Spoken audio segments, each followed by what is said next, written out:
जय श्री कृष्णा। आप सभी का स्वागत है मेरे YouTube चैनल गोपाल दीवानी में। आज हम आपको शुक्रवार संतोषी माता की व्रत कथा का रसपान करवाने जा रहे हैं। आप सभी से अनुरोध है कि कथा को पूरा सुनकर जाएं। आइए कथा आरंभ करते हैं। एक बुढ़िया थी जिसके 7 बेटे थे। उनमें से 6 कमाते थे और एक न कमाने वाला था। वह बुढ़िया उन 6 को अच्छी रसोई बनाकर बड़े ही प्रेम से खिलाती, परंतु 7वें को बचा कुचा जूठन खिलाती थी। वह बहुत ही भोला था और मन में कुछ भी विचार नहीं करता था। एक दिन वह अपनी पत्नी से बोला कि देखो, मेरी माता मुझसे कितना प्रेम करती है। उसने कहा कि वह तुम्हें सभी का जूठन खिलाती है, फिर भी तुम ऐसा कहते हो तो समय आने पर देख सकते हो। एक दिन बहुत बड़ा त्योहार आया। बुढ़िया ने 7 प्रकार के भोजन और चूरमे के लड्डू बनाए। 7वां लड़का यह बात जांचने के लिए सिर दुखने का बहाना करके पतला कपड़ा ओढ़कर सो गया और देखने लगा कि माँ ने उनको बहुत ही अच्छे आसनों पर बिठाया और 7 प्रकार के भोजन और लड्डू परोसे। वह उन्हें बड़े ही प्रेम से खिला रही थी। जब वे 6 उठे तो माँ ने उनकी थालियों से जूठन इकट्ठी की और एक लड्डू बनाया। फिर वह 7वें लड़के से बोली कि अरे रोटी खा ले। वह बोला कि माँ, मैं भोजन नहीं करूँगा, मैं परदेश को जा रहा हूँ। माँ ने कहा कि कल का जाता आज ही चला जा, और वह घर से निकल गया। चलते समय उसे अपनी पत्नी की याद आई जो गौशाला में कंडे थाप रही थी। वह बोला कि हम विदेश को जा रहे हैं, आएंगे कुछ काल, तुम रहियो संतोष से धर्म अपनो पाल। इस पर उसकी पत्नी बोली कि जाओ पिया, आनंद से हमारी सोच हटाए, राम भरोसे हम रहे, ईश्वर तुम्हें सहाय। देव निशानी आपनी देखू धरू में धीर, सुधी हमारी ना बिसारियो, राखियो मन गंभीर। इस पर वह लड़का बोला कि मेरे पास तो कुछ नहीं है, यह अंगूठी है सो ले ले और मुझे भी अपनी कोई निशानी दे दे। वह बोली कि मेरे पास क्या है, यह गोबर भरे हाथ है। यह कहकर उसने पीठ पर गोबर भरे हाथ की थाप मार दी और वह लड़का चल दिया। ऐसा कहते हैं कि विवाह में पत्नी पति की पीठ पर इसीलिए हाथ का छापा मारती है। चलते समय वह दूर देश में पहुंचा और वहां एक व्यापारी की दुकान पर जाकर बोला कि भाई, मुझे नौकरी पर रख लो। व्यापारी को नौकर की जरूरत थी। बोला तनख्वाह काम देखकर ही देंगे, सो तुम रह जाओ। वह सवेरे 7 बजे से 12 बजे तक की नौकरी करने लगा और थोड़े ही दिनों में सारा लेन देन और हिसाब किताब करने लगा। सेठ के 7-8 नौकर भी चक्कर खाने लगे। सेठ ने उसे 2-3 महीने में ही आधे मुनाफे का हिस्सेदार बना दिया और 12 वर्ष में वह नामी सेठ बन गया। उसका मालिक उसके भरोसे काम छोड़कर कहीं भी बाहर चला गया। इधर उसकी औरत को सास और जेठानियां बड़ा ही कष्ट देने लगी। वे उसे जंगल में लकड़ी लेने भेजती, भूसे की रोटी देती और फूटे नारियल में पानी देती। वह बड़े ही कष्ट से जीवन बिताती थी। एक दिन जब वह लकड़ी लेने जा रही थी तो रास्ते में उसने कई औरतों को व्रत करते देखा। वह पूछने लगी कि बहनों, यह किसका व्रत है और कैसे करते हैं और इसका फल क्या मिलता है। तो एक स्त्री बोली कि यह संतोषी माता का व्रत है और इससे करने से मनोवांछित फल मिलता है।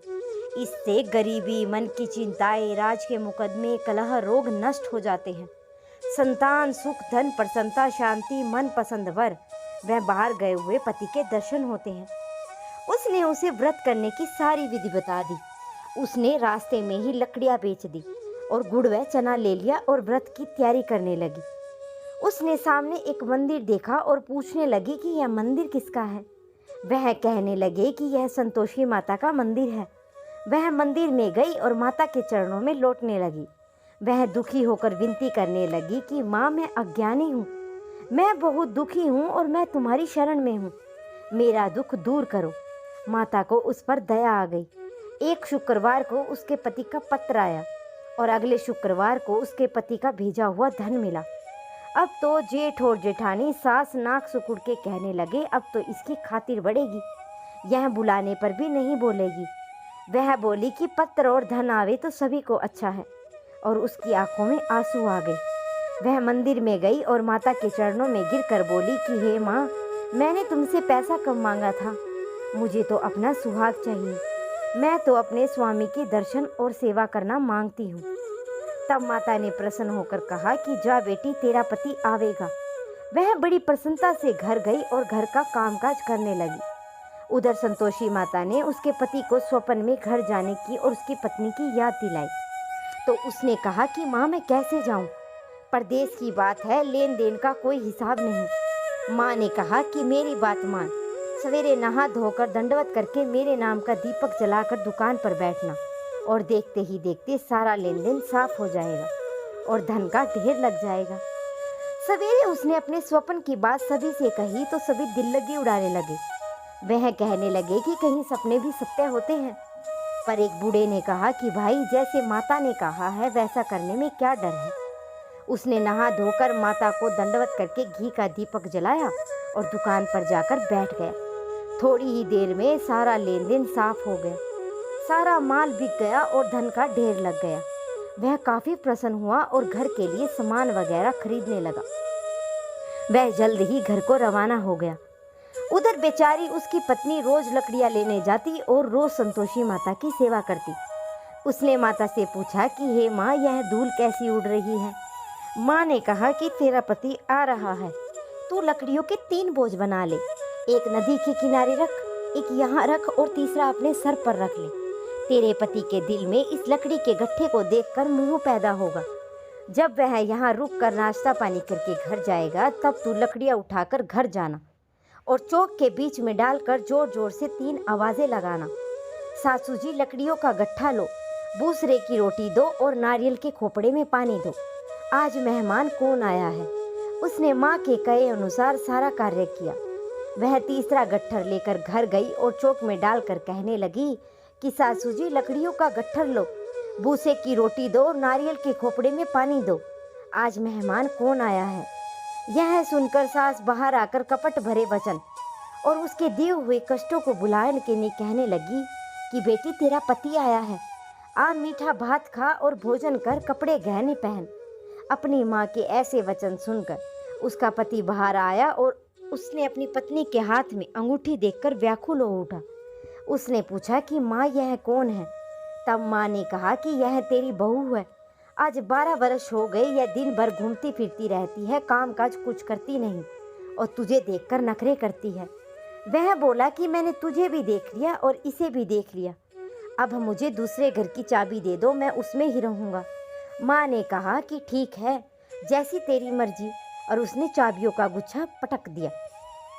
उसने अपना सामान तीसरी मंजिल के ऊपर के कमरे में रख दिया और एक ही दिन में वे राजा के समान ठाट बाट वाले बन गए। इतने में अगला शुक्रवार आया और बहू ने अपने पति से कहा कि मुझे संतोषी माता के व्रत का उद्यापन करना है। वह बोला कि बहुत अच्छा, खुशी खुशी कर ले। जल्द ही वह उद्यापन की तैयारी में लग गई। उसने जेठ के लड़के को जीमने के लिए कहा और उन्होंने मान लिया।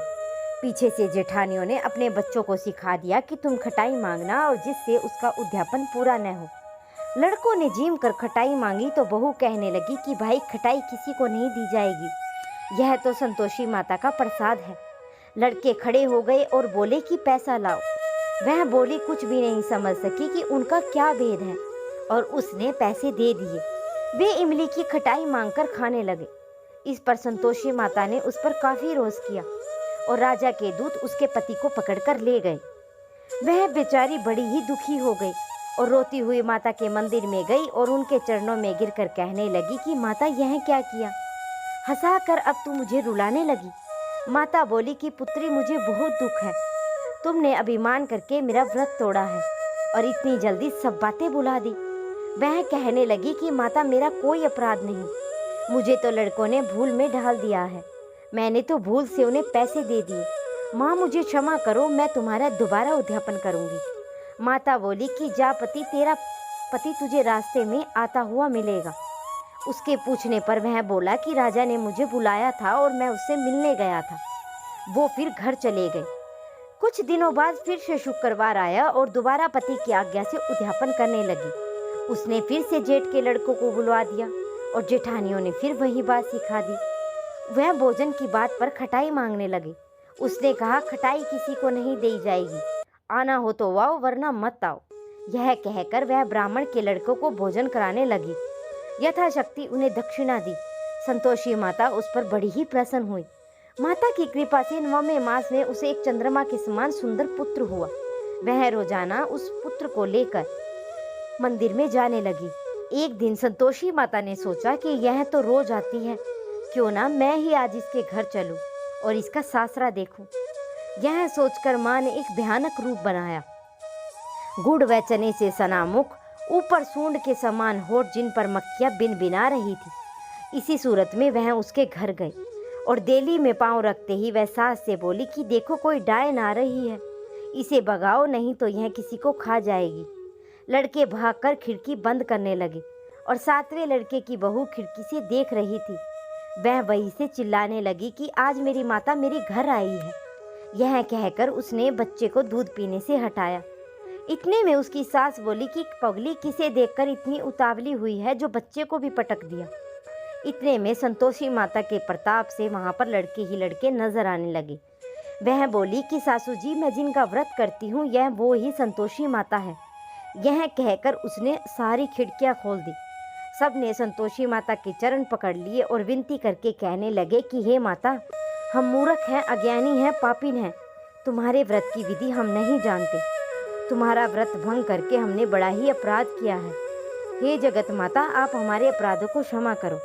इस पर माता उन पर काफी प्रसन्न हुई। बहू को जैसा फल दिया माता सबको दे। हे माँ, जैसे आपने इसके दुखों का सर्वनाश किया वैसे ही इस कथा को सुनने और हुंकार भरने वाले के दुखों का भी सर्वनाश करें। तो ये थी संतोषी माता की व्रत कथा। आशा करती हूँ कि आप सभी को कथा अवश्य पसंद आई होगी।